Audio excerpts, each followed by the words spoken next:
காங்கிரஸ் என்ன கதை சார், என்னதான் நடக்குது? காங்கிரஸ் திமுக டேம்ஸை ஏத்துக்கிட்டு தான் போவாங்க. திமுக கூட்டணியை தாண்டி காங்கிரஸ் போனா தண்ணியில இருந்து தரையில விழுந்த மீனாட்டு துடிச்சு செத்து போவதா காங்கிரஸ் கதி. காங்கிரஸ் திமுக காட்டி விஜய் கிட்ட பேரம் பேசி 117 போறாங்களா? விடுதலை சிறுத்தைகளோட வட தமிழகத்துல செல்வாக்கு குறைஞ்ச கட்சி காங்கிரஸ். விஜயே பாஜக எதிர்ப்புல சசிகலா தினகரன் மாதிரி ஆயிட்டாங்க. இந்தியா டுடே ரவுண்ட் டேபிள்ல முதல்வர் பேசினதை கவனிச்சிங்களா? ஒத்தே வராது கூட்டணி ஆட்சி அப்படின்னு சொல்றாரு. அது காங்கிரஸுக்கும் தெரியும்னு சொல்றாரு. அவரே இவ்வளவு வலிமையா பேசுற அளவுக்குன்னா ஒரு பெரிய உரசல் இருக்குன்னு தானே அர்த்தம். காங்கிரஸுக்கும் தெரியுங்கிறது தெரிஞ்சுதான் முதல்வர் பேசுறாரு. 21 வரும்போதே கூட்டணி ஆட்சி அவங்க ஒண்ணு கேட்கலையே. மாணிக்கம் தாக்கூர் போட்ட அந்த ட்விட், பிரவீன் சக்கரவர்த்தி என்ன பிரச்சனை தமிழகத்துல கூட்டணி ஆட்சி அமையறதுல அப்படின்னு ஒரு கேள்வி கேட்கிறாரு. இது யாரு? ராகுல் சொல்லி பேச. ராகுல் தான் பின்னணியில இருக்கிறாரு. காங்கிரஸ் இல்லாத திமுக அமையருக்கு வாய்ப்பு இருக்கா? இந்த கூட்டணி பிளவுபடுமா?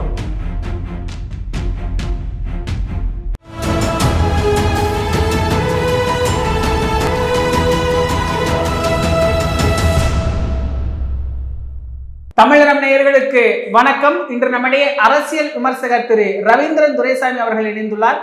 சார் வணக்கம். சார் வணக்கம் தம்பி. எப்படி இருக்கிறீங்க சார்? நல்லா இருக்கும் தம்பி. காங்கிரஸ் என்ன கதை சார், என்னதான் நடக்குது காங்கிரஸ்ல?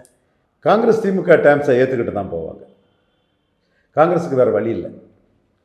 காங்கிரஸுக்கு பலமே 4.3 விழுக்காடு ஓட்டு தான். கன்னியாகுமரியில் கட்சி வசந்தகுமார் மட்டும்தான் டெபாசிட்டே வாங்கினார். பாசன் வெளியேறிட்டார். இப்போ என்ன ஓட்டு இருக்கும் காங்கிரஸுக்கு? ஏன்னா இவங்க காங்கிரஸ் திமுகவை காட்டி விஜய் கிட்ட பேரம் பேசி 117 போகிறாங்களா? விஜயே பாஜக எதிர்ப்பில் சசிகலா தினகரன் மாதிரி ஆயிட்டார். ஜனநாயகம் படம் மேட்டரில் கோர்ட்டுக்கு போய் சென்சார் போர்டு இவரை விரட்டி அடித்து ஒன்றுமே சொல்லலையே. என் படத்திற்கு மட்டும் சென்சார் போர்டு இப்படி செயல்படணும்னு என்னைக்கு பேச போகிறார்? பேசலையே. அப்போ அந்த இடத்துல அவருக்கு உன்னோட படம் தான் முக்கியம். ஒரு 200-250 கோடி முடக்கியிருப்பேன் சொல்லுவேன். நீ 100 கோடி 125 கோடி வாங்கிட்டு 250 நீ டபுளாக தான் சொல்லுவேன். உன்னை பெரிய ஆளாக காட்டுறதுக்கு நீ அவுத்து விடக்கூடிய பொய்கள் எவன் கண்ணா? அதெல்லாம் நம்ம கணக்கு ஒரு 200-250 கோடி அதுக்குள்ளே நிற்கும். அந்த 200-250 கோடி வீணாக போயிடக்கூடாதுன்னு தானே நீ இப்போ விஜய் ப்ரோ சென்சார் போர்டு எனக்கு எதிராக சதி பண்ணுதுங்கிற ஒரு வார்த்தை கூட சொல்ல முடியலையே. எம்ஜிஆரை ஆர்டிஃபிஷியல் இன்டெலிஜென்ஸில் கொண்டு நான் அனல் பறக்கக்கூடிய சீனெல்லாம் மக்கள் மத்தியில் பயங்கரமாக போயிருங்கிறக்கா தடுக்கிறார்கள் பேச முடியலையே. ஒன்று. ரெண்டாவது, நீங்கள் தான் தமிழ்நாட்டிலேருந்து முத ஓட் சோரி அது ஏதோ ஒரு டப்பா போராட்டத்துக்கு ராகுல் கைதாகும்போது எக்ஸ்தலத்தில் பதிவு போட்டு அதுக்கு பிறகு தான் ஸ்டாலினே போட்டார். இன்றைக்கி நேஷனல் ஹெரால்டு மேட்டரில் ராகுல் சோனியாவுக்கு சின்ன ரிலீஃப் கிடச்சிருக்கு. அதை பற்றி பேசுறதுக்கு முதுகெலும்பு இல்லாமல் தானே இருக்கிறீங்க. அப்போ அதை மட்டும் ஏன் போட்டிங்க? அடுத்து பாராளுமன்ற விஷயத்தை பற்றி ஸ்டாலின் பதிவிடுறாரு. ஒன்றும் பண்ண முடியலையே. டாப் ஆஃப் தி ஆல் பட்ஜெட்டை பற்றி பேச முடியாமல் கருத்து சொல்ல முடியாமல் இருக்கிறீங்க. நாளைக்கு பட்ஜெட்டை கண்டித்து திமுக கூட்டணி கட்சி எல்லாருமே அதில் கலந்துக்கிறாங்க. சீட் ஷேரிங் வேறு, பட்ஜெட்டை கண்டித்து எல்லாரும் போகிறாங்க. நீங்கள் பட்ஜெட்டை நீங்கள் கண்டிக்க முடியாமல் இங்கே ஊரை ஏமாத்ததுக்கு நிர்மல்குமாரை வச்சு கண்டிச்சுட்டு இருக்கீங்க. அப்போ ரெட்டை வேடம். நிர்மல்குமாரை வச்சு கண்டித்து நானாக பாஜகவை எதுக்குறேன், பாஜக பட்ஜெட்டை எதுக்குறேன், என்ன பாருன்னு ஊடகவியலாளர்களை ஏமாத்துறீங்க. அங்கே நீங்கள் கண்டிச்சிட்டிங்கன்னா அது மோடிக்கு தெரிஞ்சிடணும். நாங்கள் பட்ஜெட்டே எடுத்து சொல்லலை. படத்தை விட்டுருங்க, எங்களை காப்பாற்றிருங்க. 250 கோடி போட்டிருக்கோம். அன்றைக்கி 200 சொல்ல மாட்டேன், 400 அதை ஏற்றி சொல்லுவேன். 250 கோடி உள்ள கிடக்குது, படத்தை விட்டுருங்கன்னு லாபி பண்ணிட்டுருக்கீங்க. அப்போ உங்களை நம்பி ஒரு மோடி எதிர்ப்பாளராக எப்படி போக முடியுங்கிறது கொள்கை அடிப்படையில் காங்கிரஸுக்கு தெரியாதா? அடுத்தால மெட்டீரியல் பொலிட்டிக்ஸில் நீங்கள் பலம் நிரூபிக்காதவங்க. உங்கள் கையில் வராத ஓட்டை நீங்கள் எப்படி டிரான்ஸ்ஃபர் பண்ண முடியும்? சிவாஜி மன்ற கேண்டிடேட்டு ராதாகிருஷ்ணன் நார்வேலில் நின்னார். 21 விழுக்காடு ஓட்டு. நார்வேல் அளவு சிவாஜிக்கு ரசிகர்கள் கன்னியாகுமரியில் உண்டு. 6 விழுக்காடு ஓட்டு அதிமுக கேண்டிடேட்டுக்கு. உங்கள் ஓட்டு ஜானகிக்கு டிரான்ஸ்ஃபர் ஆகலையே. பல நிரூபிக்காத சிவாஜி ஓட்டு ஜானகி டிரான்ஸ்ஃபர் ஆகலையே. அப்போ தாவேக்கா நிற்கிற தொகுதியில் தாவேக்கா ஓட்டு விழும், மற்ற தொகுதியில் விசிலு நிற்கும். காங்கிரஸுக்கு அந்த ஓட்டு எங்கே டிரான்ஸ்ஃபர் ஆகும்? அப்போ உங்களுக்கு ஆப்ஷன் இல்லையே. அப்போ தமிழ்நாடும் போயிடும், இண்டி கூட்டணியும் போயிடும், இந்தியாவும் போயிடும். 4வது முறை மோடி வர்றதுக்குள்ள அது வழி வகுக்கும். ஸோ நீங்கள் திமுக கூட்டணியை விட்டு காங்கிரஸ் விலகாது, போகாது. உள்ளே கடந்து ரப்சர் பண்ணிட்டு இருப்பாங்களே தவிர விலகி போக மாட்டாங்க. ஆனால் ஒரு உரசல் இருக்குதுங்கிற மாதிரி தானே சொல்கிறாங்க. இன்னைக்கு இந்தியா டுடே உரசல் இருக்கு. இந்தியா டுடே ரவுண்ட் டேபிளில் முதல்வர் பேசினதை கவனிச்சிங்களா? ஒத்தே வராது கூட்டணி ஆட்சி அப்படின்னு சொல்றாரு. அது காங்கிரஸுக்கும் தெரியும்னு சொல்றாரு. அவரே இவ்வளவு வலிமையா பேசுற அளவுக்குன்னா ஒரு பெரிய உரசல் இருக்குன்னு தானே அர்த்தம். காங்கிரஸுக்கும் தெரியுங்கிறது தெரிஞ்சு தான் முதல்வர் பேசுகிறாரு. 21 வரும்போதே கூட்டணி ஆட்சின்னு அவங்க ஒன்றும் கேட்கலையே. அதே மாதிரி 2 மக்களவை தேர்தலில் நியர்லி 40 சீட்ஸை ஜெயித்து கொடுத்துருக்கிறாரு. ஸ்டாலின் கொடுக்குறது எம்பி போஸ்ட் எம்எல்ஏ போஸ்டாலாம் இருக்குது. இதை விட்டுட்டு எப்படி சான்ஸ் எடுப்பாங்க? எல்லாருக்கும் கூடுதல் ஆசை இருக்குது, காங்கிரஸுக்கும் அந்த கூடுதல் ஆசை இருக்குது. அவ்வளோதானே தவிர இதை தாண்டி இதுக்குள்ள பெரிய அளவுக்கு இல்லை. இவர் மாணிக் தாகூரே சுருதி குறைஞ்சிடுச்சேன். இப்போ இன்னைக்கு மாணிக்கம் தாகூர் மறுபடியும் பதில் போட்டிருக்காருல்ல சார். முதல்வர் சொல்றாரு ஒத்து வராதுன்னு சொல்றாரு. அது எப்படி நீங்க சொல்ல முடியும்? 2006 வாய்ப்பு இருந்து நீங்க கொடுக்கல, அதை நீங்க சொல்ல முடியாது, மக்கள் தீர்மானிக்கட்டும் அப்படின்னு பதில் உடனுக்குடனே பதில் போடுறாரு. 2006 அப்போ சோனியா காந்தி பண்ணது தப்புங்கிறாரா? அன்னைக்கு இருந்த காங்கிரஸ் பண்ணது தப்புன்னு சொல்றாரு. அதானே 71 எம்பி சீட்டு மட்டும் வாங்கிட்டு அசம்பிளி நிற்கல. இப்போ என்ன இருக்குது உங்களுக்கு? 14 உங்களுக்கு என்ன இருந்து கடைசியாக தனிச்சு நிற்கும்போது வசந்தகுமார் மட்டும்தான் டெபாசிட் வாங்கினார். மாணிக் தாகூர் 4 விழுக்காடு, ஜோதிமணி 3 விழுக்காடு, கார்த்திக் சிதம்பரம் 10 விழுக்காடு, நல்ல ஓட்டு, செகண்ட் ஹையஸ்ட் கார்த்திக் சிதம்பரம். அப்புறம் ஜேஎம்ஆர் ஒன்று, திருநாக்கரசு அண்ணன், ஏபிசி வீரபாகு மகன் ஏபிசி சண்முகம், ராமசுப்பு, இவ்வளோங்க தானே. வேறு இங்கே வடக்க நாசே ராமச்சந்திர மகன் நாசே ராஜேஷ் யாதவர் கம்யூனிட்டி அரக்கோணத்தில். அப்புறம் அங்கே 2 நாயுடு கம்யூனிட்டி, இளங்கோவன் அண்டு ராமகிருஷ்ணன் நாயுடு, பெரிய சுதந்திர போராட்ட தியாகி, அவரோட பையன் பிரபு. வேறு எங்கேயும் ஓட்டு இல்லையே. இந்த ஓட்டை வச்சுக்கிட்டு உங்களுக்கு யார் சீட்டு தருவா? இதுவே பெரிய விஷயம். ஸோ அதனால் காங்கிரஸுக்கு இன்னொரு கட்சியை ஜெயிக்க வைக்க பலம் இல்லை. என்ன 30 காலத்து காங்கிரஸா? 20 விழுக்காடு, 17 விழுக்காடு, 20 விழுக்காடுன்னு நிரூபித்த காங்கிரஸா? 4.3 விழுக்காடு. வட தமிழகத்துலலாம் என்ன ஓட்டு இருக்குது? விடுதலை சிறுத்தைகளோட வட தமிழகத்தில் செல்வாக்கு குறைஞ்ச கட்சி காங்கிரஸ். ஸோ ஒரு கிறிஸ்டின் முஸ்லீமுக்கு ஒரு கேட்டலிஸ்டாக அப்படி இருக்குது. இதை தாண்டி காங்கிரஸுக்கு பெரிய அந்தஸ்து இல்லை. திமுக கூட்டணியை தாண்டி காங்கிரஸ் போனால் தண்ணியில் இருந்து தரையில் விழுந்த மீனாட்டு துடிச்சு செத்து போகிறா காங்கிரஸுக்கு கதி. ஓட் டிரான்ஸ்ஃபரிங் கெப்பாசிட்டி என்னென்னு தெரியாத, ஓட்டு என்னென்னு தெரியாத விஜயெல்லாம் நம்பி போக முடியாது. கொள்கை அடிப்படையிலும் விஜய் பாஜகவை சசிகலா தினகரன் மாதிரி எதிர்க்க முடியாதவராக இருக்கார். ஸோ இந்த கட்டத்துக்குள்ளே காங்கிரஸுக்கு திமுக தவிர வேறு ஆப்ஷன் இல்லை. திமுகவுக்கும் காங்கிரஸ் மஸ்ட்டுங்கிற லெவலில் காங்கிரஸ் கொஞ்சம் போர் பொலிட்டிக்ஸ் பண்ணுறாங்க. இப்போ அதுதான் என்னோட அடுத்த கேள்வி. இப்போ ஓட்டு பலம் இல்லை, 4% இது எல்லாமே திமுகவுக்கு தெரியும். ஆனால் இந்த அளவுக்கு காங்கிரஸோட ஒரு இணக்கமாக ஒரு கூட்டணி அமையணும்னு என்ன அவசியம் இருக்குது திமுகவுக்கு? அப்படி காங்கிரஸ் இல்லாத ஒரு திமுக இருக்கிறதுக்கு வாய்ப்பு இல்லையா? வெற்றி பெற முடியாதா? சான்ஸ் எடுக்காண்டான்னு நினைக்கிறாரு. கிறிஸ்டின் முஸ்லீம் ஓட்டுக்கு ஒரு கேட்டலிஸ்டாக இருக்கிறாரு. 3 விழுக்காடு ஓட்டு காங்கிரஸுக்கு இருக்கும். கிறிஸ்டின் முஸ்லீம்ஸ் ஓட்டு ஒரு 4 விழுக்காடு ஓட்டை கூடுதலாக கொண்டு வருது. அதில் 3 + 4, அந்த 4க்குள்ளே திமுகவுக்கும் பங்கு இருக்குது. ஸோ இந்த கட்சியை நம்ம ஏன் இழக்கணும்னு ஸ்டாலின் நினைக்கிறாரு. இந்தியா டுடே கான்க்ளேவிலே 12 விழுக்காடு டிஃபரன்ஸ் இருக்கிறாரு.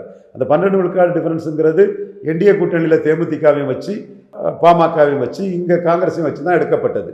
அப்போ அங்கே தேமுதிக இங்கே வந்துட்டாங்கன்னா அது 12ங்கிறது கூட அங்கேருந்து 2 குறைஞ்சி இங்கேருந்து 2 ஏறினாலும், அங்கேருந்து 2.5 குறைஞ்சி இங்கேருந்து 2.5 ஏறினாலும் 17 டிஃபரன்ஸ்னு அது யாரும். ஸோ எப்படியும் ஒரு 12 விழுக்காடு டிஃபரன்ஸுக்கு காங்கிரஸும் உள்ளே இருக்குது ஒரு காரணங்கிறத ஸ்டாலின் உணர்றாரு. ஸோ காங்கிரஸை அவர் மதிக்கிறார். ஆனால் இப்போது மாணிக்கம் தாக்கூர் இன்னைக்கு போட்ட அந்த ட்விட்டு அவர் சொல்கிற மாதிரி மக்கள் முடிவு செய்யட்டும் கூட்டணி ஆட்சி பற்றின்னு சொல்கிறாரு. இந்த பக்கம் பிரவீன் சக்கரவர்த்தி முதல்வர் பதிலுக்கு அடுத்து அவர் உடனே சொல்கிறார், மற்ற மாநிலங்கள் இல்லையா கூட்டணி ஆட்சி, என்ன பிரச்சனை தமிழகத்தில் கூட்டணி ஆட்சி அமையறதில்ல அப்படின்னு ஒரு கேள்வி கேட்குறாரு. இவங்களுக்கெல்லாம் என்ன ரோல்? இது யார்? ராகுல் சொல்லி ராகுல் தான் பின்னணியில் இருக்கிறார், அதில் எந்த சந்தேகம் இல்லை. மோடி பேரசைட் காங்கிரஸ்ன்னு சொன்னது காரணம் தான். ஒட்டுணிகள் தேஜஸ்வி யாதவுக்கு எதிராக தான் செயல்பட்டாங்க. அகிலேஷ் யாதவ், தேஜஸ்வி யாதவ், சரத்பவார், ஸ்டாலின் இவங்கள்ட்டெல்லாம் ஒட்டுணி காங்கிரஸுங்கிறத மோடி எக்ஸ்போஸ் பண்ணுறாரு. ஸோ அந்த ஒட்டுணி காங்கிரஸ் இந்த மாதிரி தான் செயல்படும். ஸோ இந்த இடத்துக்குள்ளே ஸ்டாலின் இந்த ஒட்டுணி காங்கிரஸை டீல் பண்ணுங்கிறது தான் பாஜகவுக்கு நோக்கம். ஸ்டாலினை பொறுத்தளவில் சரி ஒரு ஏன் சான்ஸ் எடுக்கணும் வச்சுக்கிடுவாங்கிற லெவலில் அதை கொண்டு போகிறார். இப்போ திமுகவும் இவ்வளவு நாள் அமைதியாக இருந்தாங்க. இன்னைக்கு காங்கிரஸை எதிர்த்து அமைச்சர்கள் எல்லாம் பேசுகிறத பார்க்க முடியுது. கூட்டணி ஆட்சிக்கெல்லாம் வாய்ப்பே இல்லைன்னு முதல்வரே இன்னைக்கு சொல்லிட்டாரு. காங்கிரஸ் இல்லாத திமுக அமையறதுக்கு வாய்ப்பு இருக்கா? இந்த கூட்டணி பிளவுபடுமா? பிளவுபடக்குள்ள வாய்ப்புகள் குறைவு. ஏன்னா விஜய் ஒரு ஆப்ஷன் இல்லை. விஜய் மக்களவைத் தேர்தலில் ஓட்டை நிரூபிச்சிருப்பார்னா ஆப்ஷன். நிரூபிக்காத விஜய் ஒரு ஆப்ஷனாக எடுக்க முடியாது. இப்போ 50 சீட் 60 சீட்டெல்லாம் கேட்குற அளவுக்கு கொடுத்தா அவங்களால வெற்றி பெற முடியுமா? பிரவீன் சக்கரவர்த்தி 3 மடங்கு நாங்கள் வளர்ந்துருக்குறோம் அப்படின்னு சொல்லி என்ன எவிடன்ஸ் இருக்குது? விடுதலை சிறுத்தைகள் 4 மடங்கு வளர்ந்துட்டாங்க, முஸ்லீம் லீக் 7 மடங்கு வளர்ந்துட்டாங்க, திமுக 3 மடங்கு வளர்ந்துட்டாங்க, மதிமுக 2.5 மடங்கு வளர்ந்துட்டாங்க, கம்யூனிஸ்ட் 1.25 மடங்கு வளர்ந்துட்டாங்க. என்ன எவிடன்ஸ் இருக்குது உங்களுக்கு? எல்லாம் 3 தேர்தலில் ஒன்றா தானே நிற்கிறீங்க. எவிடன்ஸ் இல்லைல்ல. பிரவீன் சக்கரவர்த்தி சொல்கிறதே எவிடன்ஸ் இல்லாத ஒத்த ஓட்டு பிரவீன் சக்கரவர்த்தி இந்த மாதிரி எவிடன்ஸ் இல்லாத விஷயங்களை தான், கற்பனை விஷயங்களை தான் பேசிகிட்டு இருக்காரு. காங்கிரஸுக்கு 12 விழுக்காடு ஓட்டுன்னு சொன்னால் தனிச்சு போட்டியிடும் போது காங்கிரஸுக்கு என்ன விழுக்காடு ஓட்டு? சீமான் 8 விழுக்காடு ஓட்டு இருக்கிறாரு. அப்போ விஜய்க்கு 18 விழுக்காடுனா சீமானுக்கு 26 விழுக்காடா? விஜய்க்கு எவ்வளோ விழுக்காடு, சீமானுக்கு எவ்வளோ விழுக்காடுங்கிறது 26 எலெக்ஷன் வந்தானா தெரியும். மரமண்டை ஒத்த ஓட்டு பிரவீன் சக்கரவர்த்தி, மரமண்டைங்கிற வார்த்தையே சொல்லுங்கள். இமேஜினரி ஓட்டுக்கும் ரியல் ஓட்டுக்கும் தெரியாத பிரவீன் சக்கரவர்த்தியை மரமண்டை கேஸுகள்னு சொன்னால், அல்லது வன்மம் காழ்ப்புணர்ச்சி கொண்ட கோஷ்டிகள். எத்தனை சீட்டு கொடுக்கறதுக்கு வாய்ப்பு இருக்குது சார்? இப்போ இன்னும் அந்த கூட்டணி பேச்சுவார்த்தை சீட்டு தொடர்பாக திமுக குழுவே அமைக்கலை அப்படின்னு செல்வ பெருந்தகை ஒரு பக்கம் கோரிக்கை வைக்கிறாரு, திமுகவும் பதில் சொல்கிறாங்க. என்ன மாதிரி இருக்கும்? ஏன் இந்த சீட்டு இப்போவே பேசி முடிக்கணும்னு இருக்கிறாங்க? அதில் ஏதாவது பிரச்சனை வரும், குழப்பம் வருங்கிற காரணமாக? ஸ்டேட்டஸ்கோ போகும். ஸ்டேட்டஸ்கோ தானே அக்செப்ட் பண்ணி போயிட்டுருக்காங்க. ஸோ ஸ்டேட்டஸ்கோ போகும். ஒரு சில இடங்கள் குறையும். அந்த இதில் வேல்முருகன் போன்றவங்களுக்கெல்லாம் எப்படி ஸ்டாலின் டீல் பண்ண போகிறாங்க அதை பொறுத்திருந்தான் பார்க்கணும். முஸ்லீம் லீக்குக்கு 3 சீட்டுக்கு 2 சீட்டு தேமுதிக உள்ள கொண்டு வரதுக்கு மற்ற மதிமுக, சிபிஎம், சிபிஐ, முஸ்லீம் லீக் இவங்கள்ட்டெல்லாம் சீட்டை குறைக்கலாம். என்ன லாபம் கிடைக்கும்னா, முன்னமா 3க்கு 2 ஜெயித்தீங்க, தேமுதிக உள்ள வந்தால் 4க்கு 3 ஜெயிக்கலாம், அல்லது 5க்கு 4 ஜெயிக்கலாம். அப்போ ஸ்ட்ரைக்கிங் ரேட் கூடும், வின்னபிலிட்டி கூடும். ஸோ அந்த இடத்துக்குள்ளே இவங்களுக்கு சீட்டை குறைச்சிங்கன்னு கூட, கொஞ்சம் குறைச்சிக்கிட்டு வாங்கன்னு கூட திமுக கேட்கலாம். இப்போ திமுக கடைசி வரைக்கும் அந்த சீட் வேறத, அந்த சீட்டு கொடுக்கறத இழுத்துக்கிட்டே போகிறதா? இல்லை, கமிட்டி போட்டுட்டாங்களே, கமிட்டி போட்டுட்டாங்க. இங்கே காங்கிரஸ் வேறு என்ன ஆப்ஷன் இருக்குது? காங்கிரஸ் பல நிரூபிக்காத விஜய் எப்படி ஒரு ஆப்ஷனாக இருக்க முடியும்? ஒத்த ஓட்டு, மீண்டும் சொல்கிறேன், அதே வார்த்தையை ஃபில்லப் பண்ணிவிடுங்க. பிரவீன் சக்கரவர்த்தி போன்றவங்க தான் விவரம் இல்லாமல் பேசுவாங்க. நிரூபித்த ஓட்டுக்கும் கற்பனை ஓட்டுக்கும் வித்தியாசம் தெரியாத அறிவிலிகள்னு கூட சொல்லலாம். கையில் வராத ஓட்டை ஒருத்தர் எப்படி டிரான்ஸ்ஃபர் பண்ண முடியும்? அல்லு அர்ஜுன் டிரான்ஸ்ஃபர் பண்ணாரா? சிவாஜி டிரான்ஸ்ஃபர் பண்ணாரா? பவன் கல்யாண் பண்ணார், நிரூபிச்சார் பண்ணார். விஜயகாந்த் பண்ணார், நிரூபிச்சார் பண்ணார். நிரூபித்த சீமான் மீது வன்மத்திலையும் காழ்ப்புணர்ச்சியிலையும் கொஞ்சம் இழிவான செயல்களை மாணிக் தாகூர் இவங்கெல்லாம் செய்கிறாங்க. அப்போ நீ சொல்லிட்டு பண்ணு, சீமான் நிரூபிச்சிருக்கிறாரு, விஜய் இனிமேல் நிரூபிப்பாருன்னு சொல்லு, அப்போ கரெக்ட். இருக்குன்னு சொல்கிறதெல்லாம் அயோக்கியத்தனம், அக்கிரமம், நிரூபித்தவனை அவமானப்படுத்தக்கூடிய ஒரு சில்லற புத்தி. அவர் நான் எடுத்த கருத்து கணிப்பு எடுத்தேன். கருத்து கணிப்பு ரெட்டிகள் கருத்து கணிப்பு எடுத்திருக்கிறான், பாண்டே கருத்து கணிப்பு எடுத்திருக்காப்புல. இவர் ஒவ்வொருத்தர் கருத்து கணிப்பும் ஒவ்வொரு விதமாலாம் இருக்குது. களத்தில் போலரைசேஷன் வரும்போது உங்கள் கருத்து கணிப்பெல்லாம் என்ன ஆகும்? சீமான் போலரைசேஷனை தாண்டி நிற்பார? விஜய் நிற்பாரா? சீமான் பரையர் தேவேந்திரர்களுக்கு 5 விழுக்காடு இடஒதுக்கீடு அதிகம் கொடுக்கணுங்கிறாரு. இதை பற்றி மாணிக் தாகூருக்கு என்ன தெரியும்? இதை பற்றி பிரவீன் சக்கரவர்த்திக்கு என்ன தெரியும்? அந்த மக்கள் களத்தில் சீமானுக்கு ஓட்டு போட்டுட்டாங்கன்னா, தமிழிலிருந்து வந்தது தான் தெலுங்கு, மலையாளம், கன்னடன்னு சீமான் சொல்கிறாரு. விஜய் திருமங்கலம் சரத்குமார் மாதிரி இருக்கிறார், களத்தில் சீமானுக்கு ஓட்டு போட்டுட்டாங்கன்னா. இலவசங்கள் நாட்டுக்கு கேடுன்னு சீமான் சொல்கிறாரு. விஜய் ஸ்டாலின் எடப்பாடி வரிசையில் நிற்கிறாரு. மக்கள் இலவசம்னு சொல்லக்கூடியவங்க ஸ்டாலினுக்கும் இலவச எதிர்ப்பாளர்கள் சீமானுக்கும் போட்டுட்டாங்கன்னா, களத்தில் விழுந்தாதான் ஓட்டு மாணிக் தாகூர், பிரவீன் சக்கரவர்த்தி. மீண்டும் அந்த வார்த்தையை போட்டு இந்த அரசியல் அறிவு அற்றவர்களும் அறிவு நாணயமற்றவர்களையும் நம்ம பதிவு பண்ணிடுவோம். இப்போ இவங்களுக்கெல்லாம் என்ன ரோல் இருக்கு சார்? இப்போ மாணிக்கம் தாக்கூர், ராகுல் காந்தி கிட்ட இவங்களுக்கெல்லாம் ஒரு பிடி இருக்கிற மாதிரி தான் தெரியும். இப்போ இந்த அளவுக்கு அழுத்தம் கொடுக்குறாங்க அப்படின்னா, இதை திமுக பெரிய அளவில் எதிர்கொள்ளலை அப்படின்னு ஒரு கேள்வி முன்வைக்கிறாங்க. அது உண்மைதானா? திமுகவுக்கு ஃபைட்டு எடப்பாடி கூட தான், காங்கிரஸ் கூடயா ஃபைட் பண்ணுறாங்க, விஜய் கூடயா ஃபைட் பண்ணுறாங்க, சீமான் கூடயா ஃபைட் பண்ணுறாங்க. கருத்தியில் வேணால் சீமான் கூட ஃபைட் இருக்கலாம், பெரியார் மண்ணா பெரியாரே மண்ணான்னு. மெட்டீரியல் ஃபைட்டு எடப்பாடி கூட தானே, உண்மை தான் அதில் சொல்ல முடியும். எத்தனை சீட்டு கொடுக்கறதுக்கு வாய்ப்பு இருக்குது சார்? ஸ்டேட்டஸ்கோவை தாண்டி பெருசாக சீட்டு கொடுக்கறதுக்கு காங்கிரஸ் தகுதி கிடையாது. இப்போ நீங்கள் கடந்த இதுலேயே சொன்னீங்க, விஜய் பேரத்தை ஏற்றிட்டாரு, கனிமொழி போய் நேரில் பார்த்தது எல்லாமே எனக்கு வருத்தம் அப்படிங்கிறது எல்லாமே நீங்கள் பதிவு செஞ்சுருந்தீங்க. அப்போ இந்த அளவுக்கு ஒரு அழுத்தம், ஒரு தேவை காங்கிரஸ் கிட்ட இருக்குது அப்படிங்கிறது தான் புரிஞ்சுக்க முடியுமா?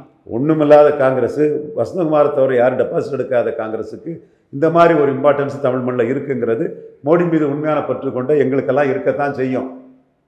நீ ஆன்டி ஸ்டாலினா பேசக்கூடிய ரங்கராஜ் பாண்டேக்கு இருக்காது, ஜேவிசி ஸ்ரீராமுக்கு இருக்காது, ஆன்டி ஸ்டாலினா பண்ணக்கூடிய ஆட்களுக்கு அது இருக்காது. அவங்க 2 பேருமே மோடி ஆட்கள். அதனால தான் அவங்கள நான் சொன்னேன், தப்புன்னு சொல்லலை. எல்லாரும் மோடி விஷயத்தில் ஒன்றா இருந்தாலும் எல்லா விஷயத்திலும் ஒன்றா இருக்குன்னு கட்டாயம் கிடையாது. இல்லை, நாங்கள் வந்து ப்ரோ மோடி தான், ஆன்டி ஸ்டாலின் இல்லை. நாங்கள் காங்கிரஸ் கூட இருக்கனால தான் எங்களுக்கு ஸ்டாலின் இது. ஸோ நாங்கள் அந்த அடிப்படையில் தான் நாங்கள் பார்க்குறோம். மோடிக்காக தான் ரெப்ரசன்ட் பண்ணுறோம். அதனால தான் சசிகலா கிராக்டவுனுக்கு நாங்கள் காரணமாக இருந்தோம். அதனால தான் விஜயை மோடி காலி பண்ணுறதுக்கு நாங்கள் தான் காரணமாக இருந்தோம்.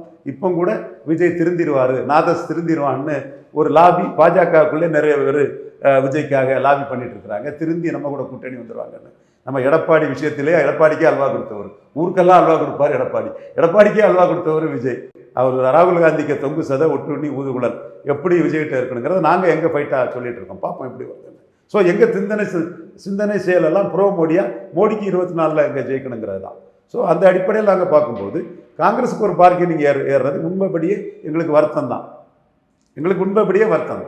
நிகழ்கால அரசியல் குறித்து பல தகவல்களை பகிர்ந்து கொண்டதுக்கு நன்றிங்க சார். இதே போன்று நிகழ்கால அரசியலின் சாரம்சங்களை அரசியல் ஆளுமைகளின் நேர்காணல் வழியே தொடர்ந்து காண தமிழ் நிறம் வலையொலியை சப்ஸ்கிரைப் செய்யுங்கள். தங்களின் மேலான கருத்துக்களை கருத்துளை பெட்டியில் பதிவிடுங்கள். நன்றி, வணக்கம். உலகத் தமிழர்களுக்கு வணக்கம். நான் ரவீந்திரன் துரைசாமி. தமிழ்நிறம் வலையொலியில் தொடர்ந்து பேசி வருகிறேன். தமிழ்நிறம் வலையொலி தமிழர்களின் உயர்வுக்கும் தமிழரின் பெருமைகளை மீட்டெடுப்பதற்கும் பெரும் பணி ஆற்றி வருகிறது. தமிழ்நிறம் வலையொலியை பாருங்கள், அதனை சப்ஸ்கிரைப் பண்ணுங்கள். நன்றி, வணக்கம்.